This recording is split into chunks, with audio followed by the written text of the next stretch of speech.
Hello friends, welcome to your own channel daily commodity. तो आज हम बात करने वाले हैं ओट्स कॉमोडिटी के बारे में। ओट्स कॉमोडिटी में आप किस तरह से बाइंग लेवल बना सकते हो या फिर आप कौन से पर्टिकुलर टाइम पे आप उसमें ट्रेडिंग स्टार्ट कर सकते हो और कौन से एक पर्टिकुलर टाइम पे आप उसमें एग्जिट कर सकते हो। तो वो सब बात करने वाले हम यही वीडियो में। सो आपको बता दूं कि अगर अभी तक आपने हमारे चैनल डेली कॉमोडिटी को आपने सब्सक्राइब नहीं किया हो तो चैनल को जरूर सब्सक्राइब कर दीजिएगा, ताकि हम आपके सामने हर कॉमोडिटी का अच्छे से अच्छा एनालिसिस ला सके, स्ट्रेटेजी ला सके, ताकि आपको पता चल सके कि आपको किस तरह से उसमें बाइंग करनी चाहिए।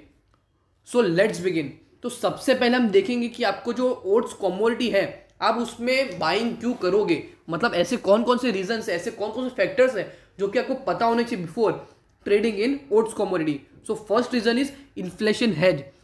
जैसे कि हर कॉमोडिटी के अंदर होता है, वैसे ही सेम रीजन यही है कि इन्फ्लेशन हेज। मतलब क्या, अगर समझ लो पूरा इकोनॉमी, अगर समझ लो कोई भी कंट्री का डाउन होता है तो उसकी जो कॉमोडिटीज होती है उसका वैल्यूएशन मार्केट में ज़्यादा होता है, जस्ट बिकॉज उसकी जो मार्केट में जो सप्लाई होती है वो कम हो जाती है और उसकी जो डिमांड है वो तो एक स्टेगनेंट लेवल पे रहने ही वाली है। बट डिमांड में भी फिर धीरे धीरे उसमें बढ़ोतरी देखने को मिलती है, उसी के कारण उसका जो प्राइस है उसमें आपको एक अच्छा सा अप ट्रेंड देखने को मिलता है और उसकी उस सिचुएशन में बहुत सारे ट्रेडर अच्छा खासा प्रॉफिट भी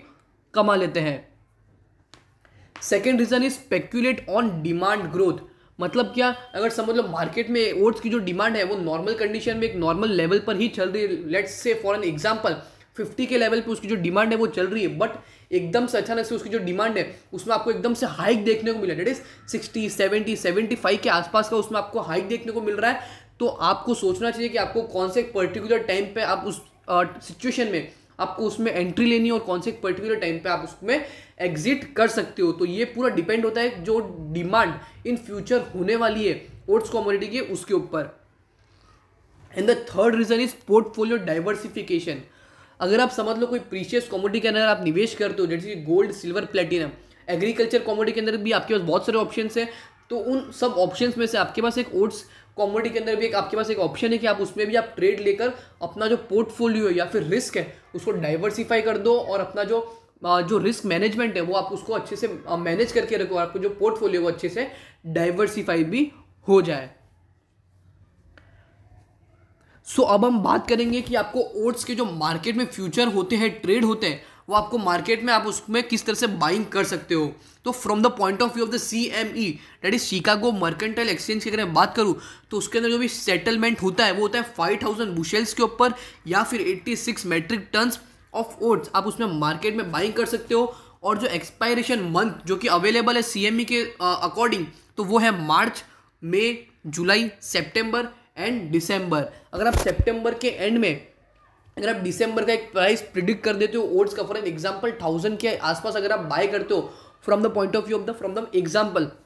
नंबर ऑफ क्वांटिटी XYZ जितनी भी है उसके हिसाब से अगर आप समझ लो दिसंबर का बाय करते हो 1000, तो 1000 के ऊपर उसका जितना भी प्राइस होगा या फिर प्राइस मूवमेंट होगा उसके हिसाब से उसका जो नंबर ऑफ मल्टीप्लाई जितनी भी क्वांटिटी आपके पास अवेलेबल होगी वो आपको अच्छा खासा प्रॉफिट उसमें भी आपको देखने को मिल सकता है। बट जो उसकी जो सप्लाई है मार्केट में वो एकदम से ज़्यादा बढ़ जाती है और डिमांड इतनी ज़्यादा मैच नहीं हो पाती, तो आपका जो प्राइस है वो उसमें आपको डाउनफॉल भी देखने को मिल सकता है। How to trade oats option on future. जैसे कि आप मार्केट में पर्टिकुलर एक ऑप्शन नॉर्मली आप वे में बाय कर सकते हो, डेट इज आप एक पर्टिकुलर प्राइस के ऊपर बिड करते हो, तो उसके अंदर क्या होता है कि वो प्राइस आपके पर्टिकुलर प्राइस के हिसाब से टाइम वैल्यू के अकॉर्डिंग वो जितना अपवर्ड मूवमेंट देता है उतना आपको प्रॉफिट देखने को मिलता है। बट अगर समझ लो उसके अंदर एक अच्छा सा अप ट्रेंड भी आ रहा है बट जो प्राइस है डीके हो जाती है, मतलब जो वैल्यू है वो डीके हो जाती है, तो उसमें भी आपको उसमें लॉस हो सकता है। तो अगर आप ओट्स में ऑप्शन ऑन फ्यूचर अगर आप करना चाहते हो तो एक अच्छा खासा स्ट्राइक प्राइस पे, एक पर्टिकुलर स्ट्राइक प्राइस पे आप उसमें लेवल बना सकते हो और एक अच्छा खासा बाइंग लेवल भी उसमें आप बना सकते हो।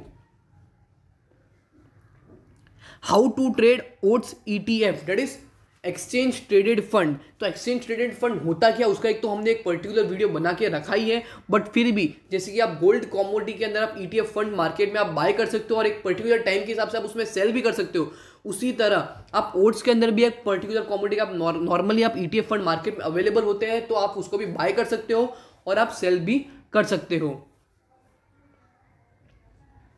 How to trade oats CFD, that is again an interesting concept because CFD बहुत ही ज़्यादा एट्रैक्टिव या बहुत ही ज़्यादा अच्छे इंस्ट्रूमेंट होते हैं, that is contract for difference, जो कि अभी के हिसाब से अगर मैं बात करूँ तो वो USA में अवेलेबल नहीं है, बट फिर भी CFD बहुत ही ज़्यादा अच्छे होते हैं बिकॉज उसके अंदर आपको अच्छा खासा मार्जिन मिलता है, कॉस्टिंग कम हो जाती है और 24/7 चलता है। अगर आप कोई भी कॉमोडिटी या फिर कोई भी मार्केट में अगर आप CFD के इंस्ट्रूमेंट के थ्रू आप बाय करना चाहते हो तो वो भी ऑप्शन आपके पास अवेलेबल होता है। और इंपॉर्टेंट बात यह है कि आप ओट्स कॉमोडिटी को भी